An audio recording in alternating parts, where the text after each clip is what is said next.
The line x upon k y by 2 z by minus 12 makes an isosceles triangle with these two planes. Then the value of k is. देखो अब इसको ऐसे imagine करो कि यहाँ पे एक प्लेन है, यहाँ पे एक प्लेन है और नीचे एक लाइन है. इस लाइन की इक्वेशन हमको दी हुई है, x अपॉन के is equal to y by 2 is equal to z by minus 12. ये हमको दिया हुआ है. अच्छा, यहाँ पे एक प्लेन है P1, यहाँ पे एक प्लेन है P2. आइसोसेलेस ट्रायंगल बन रहा है. तो दो चीज़ें होंगी. यहाँ पे ये प्लेन कैसा है, ऐसा इन्फिनिट डायरेक्शन में होता है, ठीक है. अब क्या होगा कि इसका अगर आप अक्यूट एंगल बाइसेक्टर बनाओगे तो वो तो इस लाइन को परपेंडिकुलर होगा, और इसका ऑब्ट्यूज एंगल बाइसेक्टर बनाओगे वो इस लाइन को पैरेलल होगा. अच्छा, ये अक्यूट एंगल बाइसेक्टर का भी एक प्लेन है P3 और ये ऑब्ट्यूज एंगल बाइसेक्टर का भी एक प्लेन होगा P4. तो P3 P4 का जो इक्वेशन है हम लोग निकाल सकते हैं. P3 के भी किसी भी प्लेन के पॉइंट की प्रॉपर्टी क्या होगी, उसका इधर से डिस्टेंस सेम होगा. P4 का क्या होगा, वही इससे डिस्टेंस और इससे डिस्टेंस सेम होता है, ठीक है. तो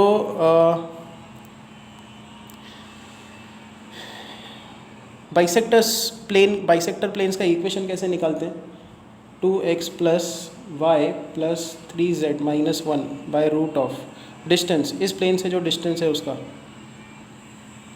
इज इक्वल टू प्लस और माइनस दूसरा plane x plus 2y minus 3z minus 1 by root of 14.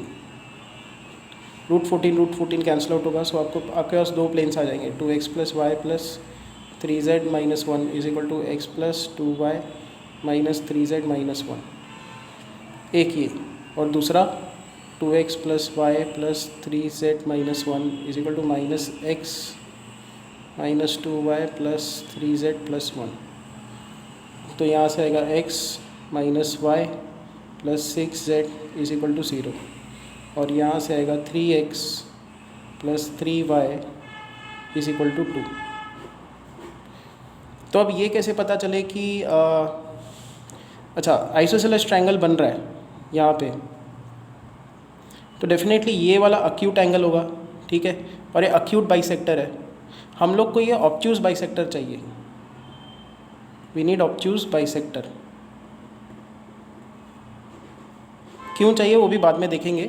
Obtuse bisector, अभी देखो, आप अगर इन दोनों प्लेन्स में से एक कोई तो प्लेन पकड़ते हो और उसके ऊपर का एक फिक्स पॉइंट लेते हो, तो उसका अक्यूट से जो डिस्टेंस है और उसका ऑब्ट्यूज से जो डिस्टेंस है किससे ग्रेटर होगा, ऑब्ट्यूज से डिस्टेंस ग्रेटर होगा. तो हम लोग यही कंसेप्ट लगाएंगे. हमारे पास ये जो दो प्लेन्स है, मान लो इस प्लेन को पकड़ते हैं, इसमें x को 0 पुट करो, y को 0 पुट करो, z का वैल्यू होगा 1/3. तो हमने इस प्लेन का एक पॉइंट उठा दिया 0 0 1/3.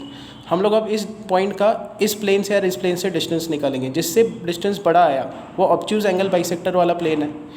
तो इस पॉइंट का इस प्लेन से डिस्टेंस निकालते हैं. तो यहाँ पे आएगा 6 × 1/3 बाय रूट ऑफ 1 + 1 + 36. और इस प्लेन से भी डिस्टेंस निकालेंगे. तो यहाँ पे आएगा 0 + 0 माइनस 2/3 बाय रूट ऑफ 9 + 4. तो ये आएगा 2/रूट ऑफ 38, और ये डिस्टेंस निकल के आएगा 2/3 root of 22. So this is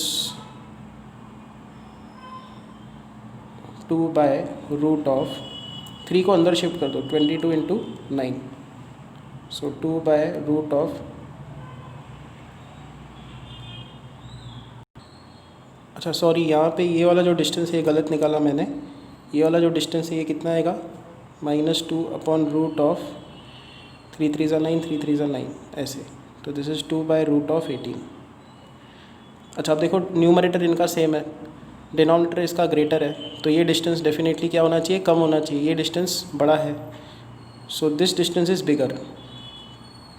तो ये ऑब्ट्यूज एंगल बाइसेक्टर होना चाहिए, ऑब्ट्यूज बाइसेक्टर वाला प्लेन होना चाहिए. ऑब्ट्यूज एंगल बाइसेक्टर वाला प्लेन हमको वही चाहिए, ऑब्ट्यूज एंगल बाइसेक्टर वाला प्लेन. तो ये है. अच्छा अब क्या होगा कि ये जो प्लेन है वो इस लाइन को पैरेलल है, मतलब इस प्लेन की जो नॉर्मल है वो इस लाइन को परपेंडिकुलर होगी. तो हमारे पास इसकी नॉर्मल क्या है, 3 3 0, उसके कॉम्पोनेंट्स है 3 3 0, ठीक है, ये नॉर्मल वेक्टर।